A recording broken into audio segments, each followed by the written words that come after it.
Matthieu, Luc, Marc, 1 Thessaloniciens 4, et aussi l'apôtre Pierre, il aussi est dans l'Apocalypse et dans les Actes des Apôtres.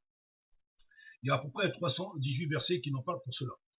Et beaucoup de prédicateurs qui m'ont prêché aussi au sujet de dire qu'il y aura des guerres et il y aura des persécutions dans le monde, et en plus ils diront qu'on ne va pas passer par la grande tribulation.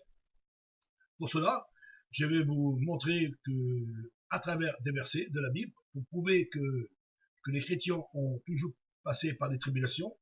Ça a commencé à partir du moment que le Christ fut crucifié sous la croix, et jusqu'au XXe siècle, jusqu'à aujourd'hui, il y aura toujours des tribulations et des grandes tribulations, il y en aura toujours jusqu'à la fin des temps, jusqu'à temps que le Seigneur reviendra pour prendre son église, et enfin, tout sera détruit par le jour de son avènement, comme le dit l'apôtre Pierre dans un de ses épîtres. Et je vous donnerai ça, les versets à l'appui.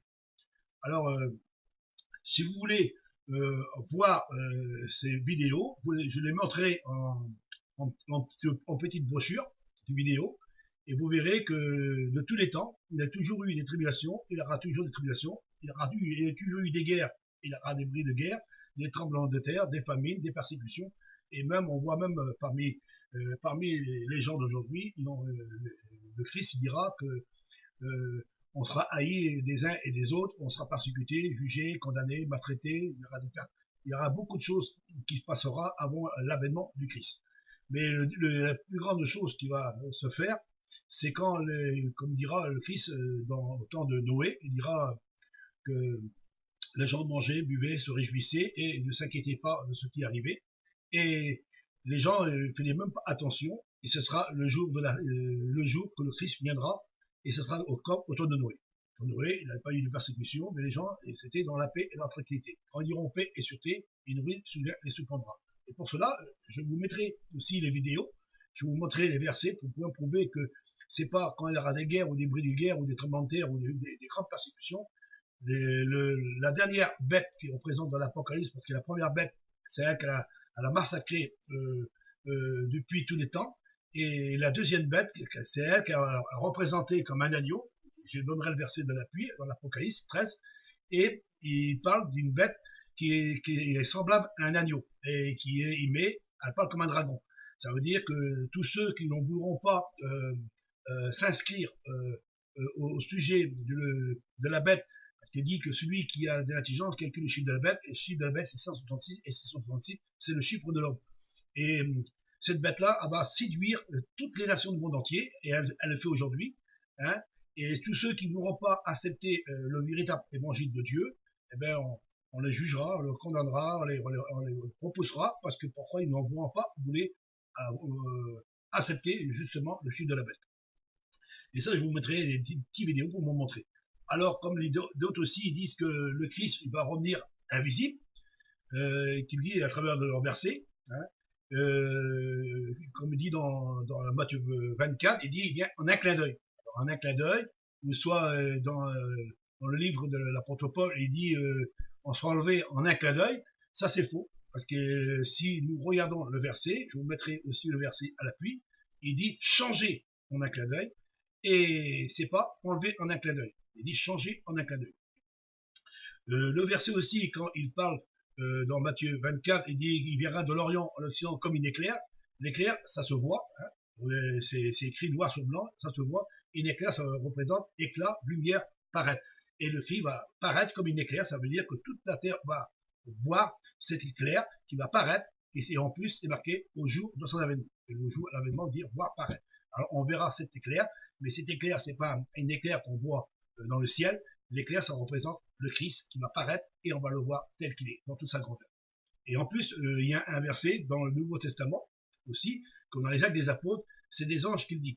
Il y aura le verset aussi à l'appui, pas de problème, si vous voulez, je peux vous le donner, c'est Actes des Apôtres 1 au chapitre 1 à 7, Actes des Apôtres, il dit que les anges, ce Jésus qui est monté au ciel, vous le reverrez de la même manière qu'il est venu. Ça veut dire, si on l'a vu partir au ciel, il reviendra de la même manière, et on verra. Et le Christ, il dira aussi, dans un des évangiles, il dit, levez votre tête, car votre délivrance est proche.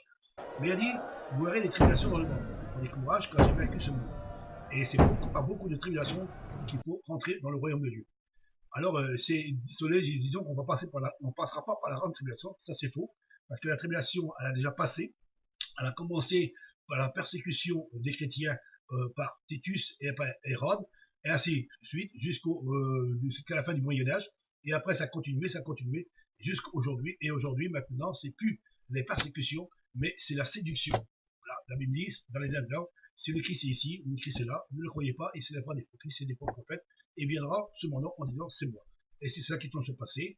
On voit dans les églises, il y a toujours des miracles, des prodiges, des guérisons, des choses extraordinaires, et on voit que rien n'a changé, c'est toujours la même chose. Les chrétiens, un jour ça va à la Réunion, un jour ça va plus à la Réunion.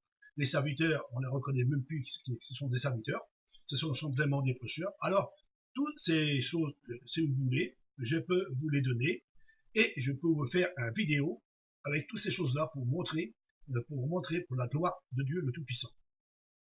Et même que dans l'Apocalypse, quand vous regardez dans l'Apocalypse, quand il parle que je te garderai à l'heure de l'épreuve, eux, ils disent garder, ça veut dire ôter. Et Jésus, il n'a jamais dit qu'on sera enlevé à travers de ce verset, et il a dit garder. Et quand on garde quelqu'un, ça veut dire, garder veut dire protéger.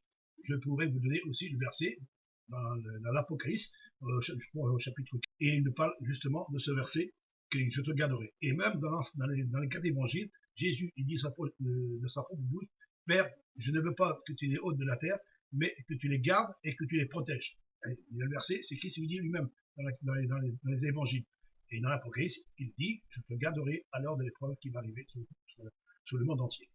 Et en plus, quand on regarde un peu plus loin, dans l'Apocalypse 7, il dit qui sont ceux qui viennent de la grande tribulation. Alors, la grande tribulation, il dit que c'est pas nous qu'on passe par la grande tribulation. Mais on regarde au chapitre 7 de l'Apocalypse, si vous lisez soigneusement ce verset, vous verrez que c'est la véritable église de Dieu. Parce que c'est pas, il ne peut pas avoir deux églises, il ne peut pas avoir deux Saint-Esprit, il ne peut pas avoir deux Jésus, il ne peut pas avoir deux églises différemment. Il n'y a qu'une seule église, il y a un seul retour, une seule espérance, un seul baptême, et un seul sang qui purifie tous les chrétiens.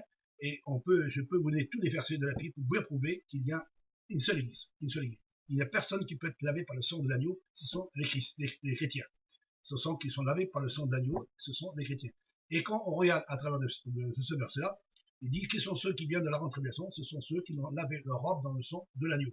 Et ceux qui sont lavés dans le sang de l'agneau, c'est ceux qui ont accepté le Christ, et qui ont accepté le sacrifice du Christ et sont purifiés par le sang. Alors, à travers de tous ces versets, je peux vous les mettre en évidence. Et si aujourd'hui, on voit, depuis on est en 2015, les gens ils parlent justement que ce sera peut-être la fin du monde, il y aura une troisième guerre mondiale, mais c'est pas d'aujourd'hui qu'on sait qu'on va avoir une troisième guerre mondiale, parce que la troisième guerre mondiale va toujours commencer par des petits peuples, et ça va finir à la fin une grande destruction. Et nous savons tout cela. Mais c'est pas cela qui va arriver le plus, parce que la Bible nous dit qu'on persécutera les hommes de Dieu. Les serviteurs d'aujourd'hui, ils ne sont pas persécutés. Contraire, ils vivent très très bien. Ils ont des belles voitures, ils ont des belles maisons, ils ont des belles cathédrales, ils ont tout ce qu'il faut pour bien vivre. Hein. Ils vivent sur votre dos à vous, parce qu'ils vous prennent votre dîme et votre offrande, et vous ne le voyez même pas.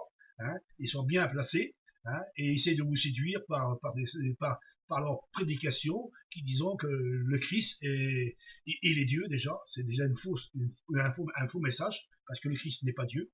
Il dit qu'il y a une trinité, hein, le Père, le Fils, le Saint-Esprit, c'est trois personnes distinctes, hein, qui sont trois dieux, et en trois personnes, dans une seule personne. Ça c'est faux, il n'a jamais été écrit dans la Bible, parce que la Trinité n'a jamais existé parmi les Juifs. Parce que les Juifs n'ont jamais annoncé qu'il y avait trois dieux dans une seule personne, ou soit trois personnes distinctes. Ça c'est faux, ça c'est du catholique et du protestant. Et on peut vous les donner, tous ces versets à l'appui pour bien prouver ce qu'on vous dit est une pure vérité.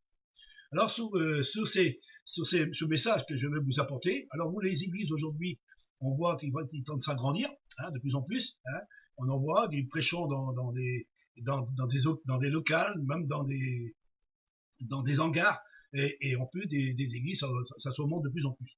Et le Christ a bien dit, fait attention, il y aura beaucoup des prédicateurs, des foules de docteurs qui sortiront de l'ombre, et ils viendront vous apporter un autre évangile. Et cet évangile qui vous apporte aujourd'hui, ce n'est pas l'évangile de Dieu. Parce que l'évangile de Dieu, le véritable évangile de Dieu, c'est qu'il y a un seul Dieu unique. Et le Christ, il l'a dit à travers de plusieurs versets. Il y a même il y a 53 versets qu'on dit le Fils de l'homme. Alors, si Jésus est le Fils de l'homme, il n'est pas Dieu. Et preuve en plus que Jésus lui-même dit dans sa propre bouche qui est le Fils de Dieu. Que je parle, c'est un Dieu de paix et un Dieu de réconciliation. Il n'est pas venu pour faire du jugement sur la terre, mais il est venu dans le monde et il a envoyé ses prophètes, ses messies dans le monde pour parler aux hommes, pour convaincre que les hommes puissent se réconcilier. C'est pour ça que Christ a dit, en vérité, À vous, scribes et pharisiens, hypocrites que vous êtes, parce que vous fermez aux hommes le royaume des cieux, vous n'y entrez pas vous-même, et vous n'y laissez pas entrer ceux qu'ils désirent. Conducteurs aveugles, vous coulez un insecte et vous avalez un chameau. Vous vous pliez devant la lettre de la loi et vous trahissez le cœur de la loi. Justice, miséricorde, fidélité. Vous ressemblez à des sépulcres blanchis qui paraissent beaux au dehors, mais qui au dedans sont pleins d'ossements, de morts et de toutes espèces d'impuretés. Vous voyez ces pierres? Eh bien, je vous le dis en vérité, il ne restera pas ici pierre sur pierre qui ne soit renversée. Votre maison sera laissée triste et déserte. Elle sera le domaine des lézards et des araignées. Serpents, race de vipères, comment échapperez-vous au châtiment de la géhenne?